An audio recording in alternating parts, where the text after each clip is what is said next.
best advice for women in business. Get your ass up and work. You guys are business women. Get your ass up and work. That's so true. And show up and do the work. Work. You guys are business women. That's so true. Work. Business has always been in our blood. Work. I have the best advice for women in business. Work. And show up and do the work.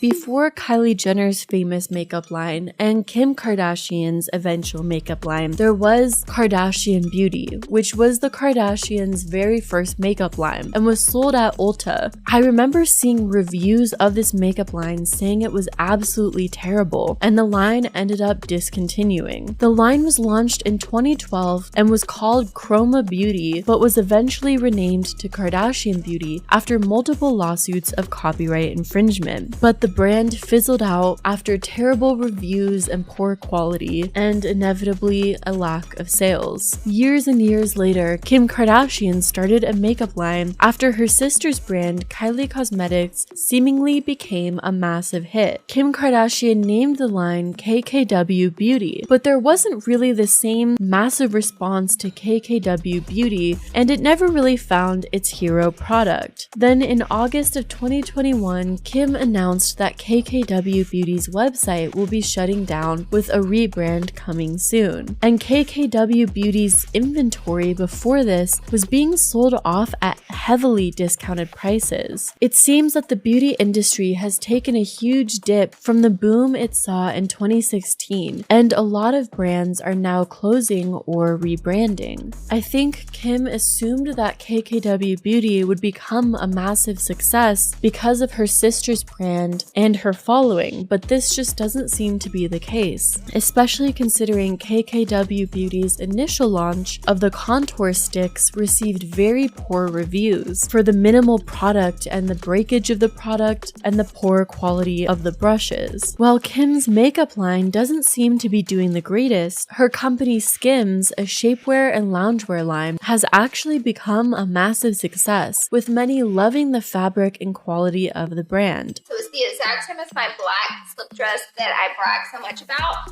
except for it's the shorter version. So I was really excited to see the shorter version because I was like, oh my god, I love the dark palm one so much. They have it in a short version. I'm buying it in all versions.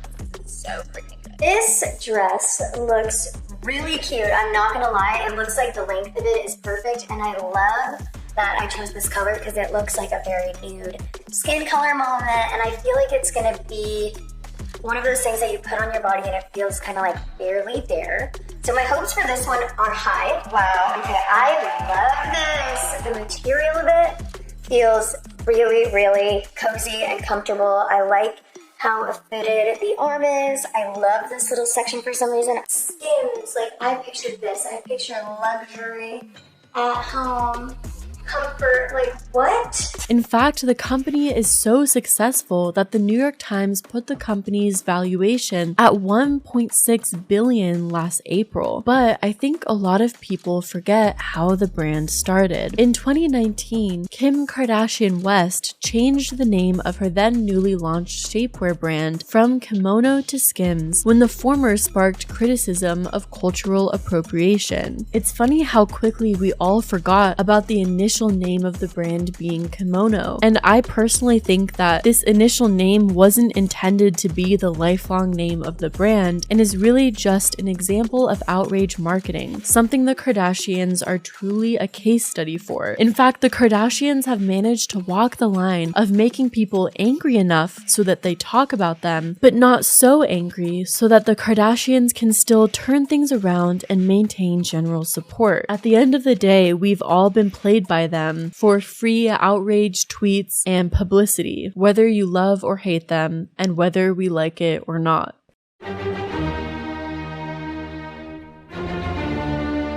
In 2014, Kylie Jenner and Kris founded the company Kylie Cosmetics, which they first named Kylie Lip Kits.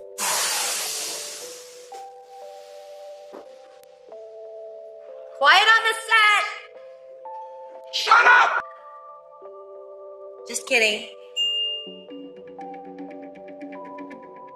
Seeing it go from literally 3 lip kits in 2015 to 6 years later with Kylie Cosmetics, the global empire, I just feel so grateful to be working with Kylie and Kris. This is just the start, really.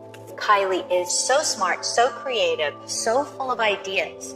She truly disrupted the entire beauty business and the industry. They partnered with Seed Beauty, a retail and product development company co-founded by siblings John and Laura Nelson. Jenner has described her former insecurity about her lip size as inspiration for why she started her brand.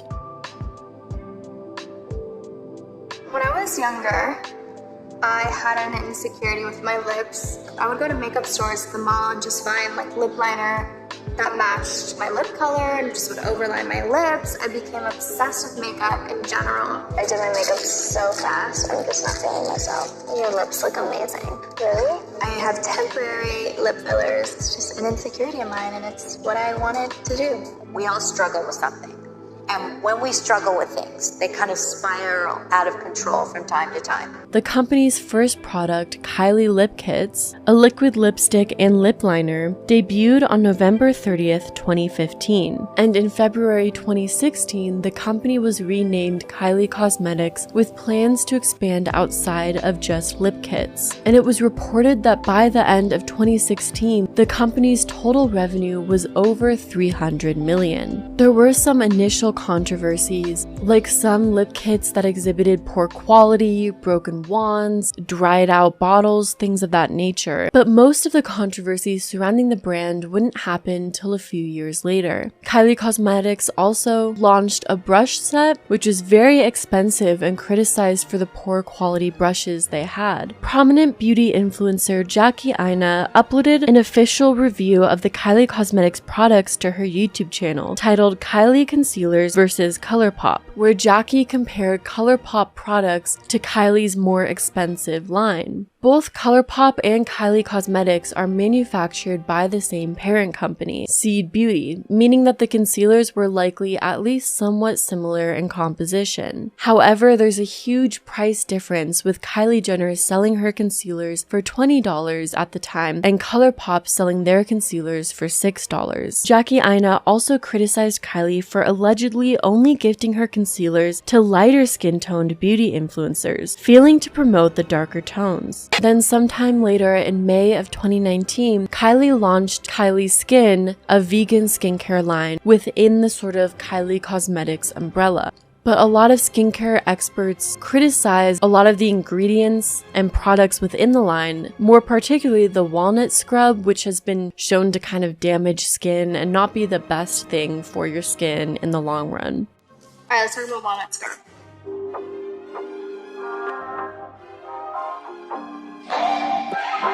So my walnut face scrub, it's really gentle. It's gentle enough to use every day. I recommend 2 or 3 times a week. That's how much I use it. In fact, the St. Ives apricot scrub was the subject of a 2017 lawsuit where plaintiffs claimed the physical exfoliant created microscopic tears in their skin, leaving it vulnerable to bacteria and causing long-term damage and sensitivity. In 2020, Coty Incorporated bought 51% of Kylie Cosmetics in a deal valued at $1.2 billion.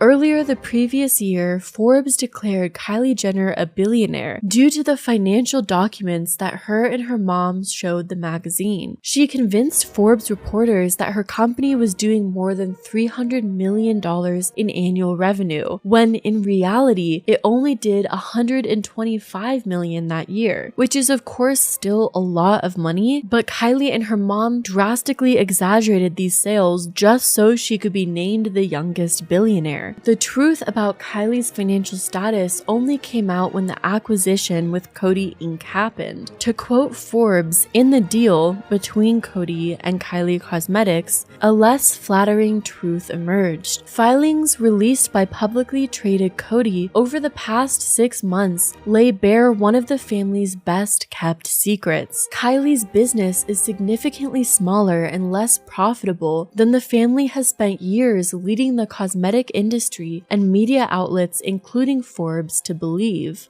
I'm Kylie Jenner and I am the founder of Kylie Cosmetics.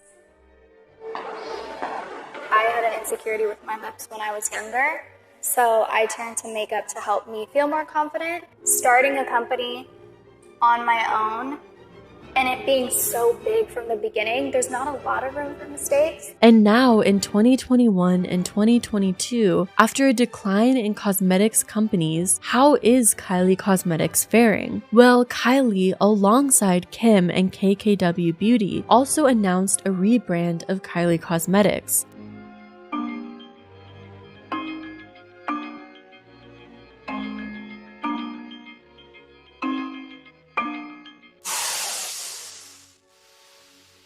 Kylie 2.0 was always in the plan. I've learned so much more than what I knew when I started Kylie Cosmetics. Kylie's evolved over the last 6 years. We're re-envisioning some of the stuff that she has that is iconic, like the lip kit. You can always take something to the next level. The girls are always trying to be the best that they can be, and especially applies to Kylie. And Kylie felt like it was really time to redirect the nature of the brand. It can be cleaner, it can be more elevated, it can be more beautiful. There's a movement towards more clean. There's also been better innovation in formula and technology over the course of the last few years. Being clean and vegan and cruelty-free and paraben-free, all these things are really important to me now. And I want to just be really proud of everything that I release. With apparently a new vegan formula launching. While vegan formulas are more popular, is there actually more at play behind the scenes than just an attempt to keep up with consumer preferences? In June of 2020, Forbes reported that Seed Beauty, the company that manufactured both KKW and Kylie Cosmetics, filed a lawsuit against Coty Inc., who owns both Kylie and 20% of KKW Beauty, where Seed Beauty claims Kylie shared their trade secrets. Kylie Cosmetics has also been accused of copying packaging and ripping off various ideas as well, but really, what's new in the Kardashian world? I am really curious about the future of Kylie Cosmetics and whether it'll start to fizzle out, considering from the very beginning, the entire family has lied about the success of Kylie Cosmetics, and the company has seemed to be going more and more downhill since then. It feels weird that this is my life now. I love you. Looking back at it though, makeup has just been a part of my DNA. This is just so exciting. Kylie Jenner released her lipstick at 9 a.m. this morning, and the kit sold out in just a matter of minutes. She just announced it on social media. My lip kits are up, and within seconds it was gone. And I was like, what? We should have ordered more lip kits. Oh no! It started off as lip kit by Kylie. Then when I realized after the first launch that it could be something that I've always dreamed about, a real cosmetics line, then I changed it to Kylie Cosmetics.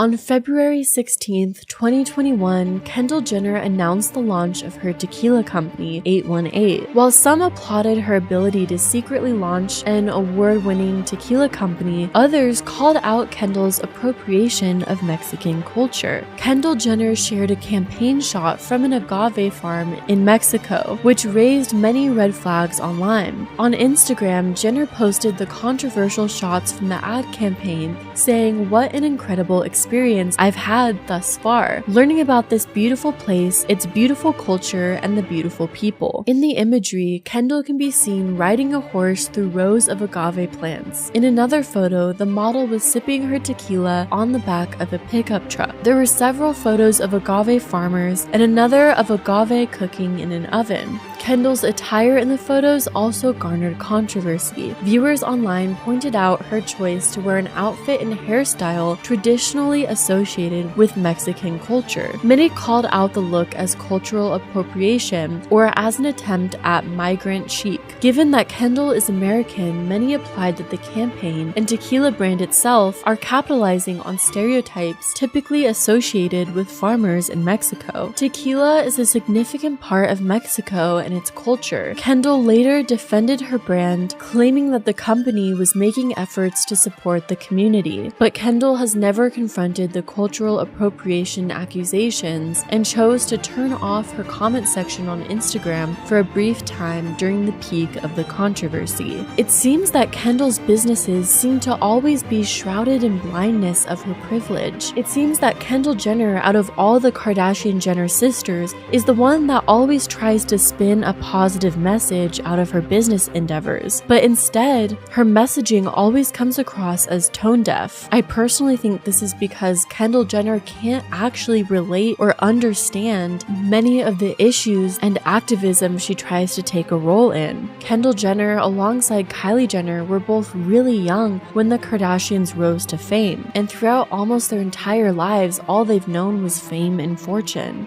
But instead of recognizing this privilege, Kendall Jenner seems to try and take an approach of acting like an activist without actually doing the work and through only trying to promote her own businesses. And the reality is, people have seen right through that. And at this point, it's almost comical because you'll never guess the latest news regarding the Kardashian Jenners, and that's that Kendall Jenner's tequila brand was accused of blatantly copying Tequila 512 in a lawsuit that Tequila 512 made against 818. And if you look at the side-by-side comparison of the two tequila bottles, I mean, I'm not gonna say anything definitive, but definitely suspicious.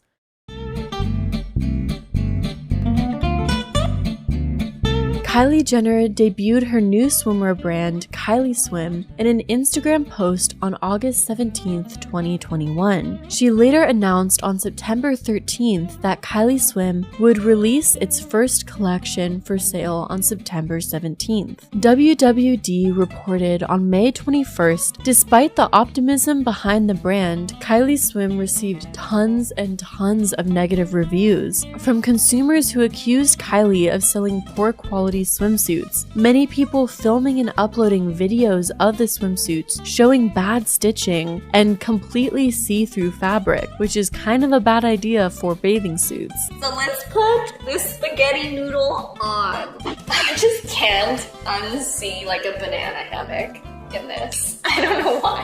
When I first saw this, I was like, is that like a banana hammock? Because that's what it feels like. Ah, there's so much going on. Oh no. Look at on the back. Oh! You can see the Kylie swimwear logo that's on the inside. I think it's right here. See? You can see through it. She wasn't expecting this reaction, an insider confessed exclusively to Life in Style. She's really freaking out over all the hateful reviews, the source continued. Well, then maybe make better quality products. Just a suggestion. Kylie used to feel like everything she touched turned to gold, but that just isn't true anymore, and she's really upset. It seems in recent years, business-wise, Kylie Jenner specifically has had the biggest downfall. Kylie Cosmetics is sort of declining, and all of Kylie Jenner's recent attempts at new product launches have not been taking off. And it makes me wonder, is the allure and success of the Kardashian empire starting to fade? And are people no longer trusting that the Kardashians are going to produce good quality products? And also, who would blame them? One could say most of the Kardashian businesses have had some sort of major issue involved with them. And the Kardashians, as business people creating an entire brand and family empire, cannot seem to produce a quality product and a quality business.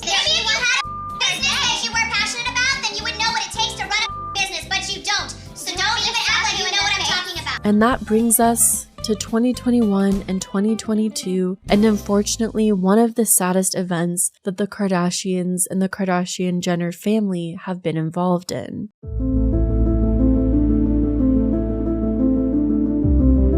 Kylie Jenner's baby daddy and co-parent Travis Scott, a musical artist, hosted a music festival called Astroworld in late 2021 that resulted in tragedy. On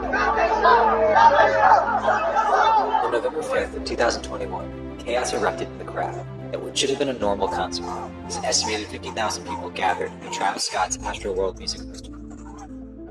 As the event progressed and panic ensued, The crowd surged and many concert goers trampled others, ultimately leaving at least 10 people dead and hundreds more injured.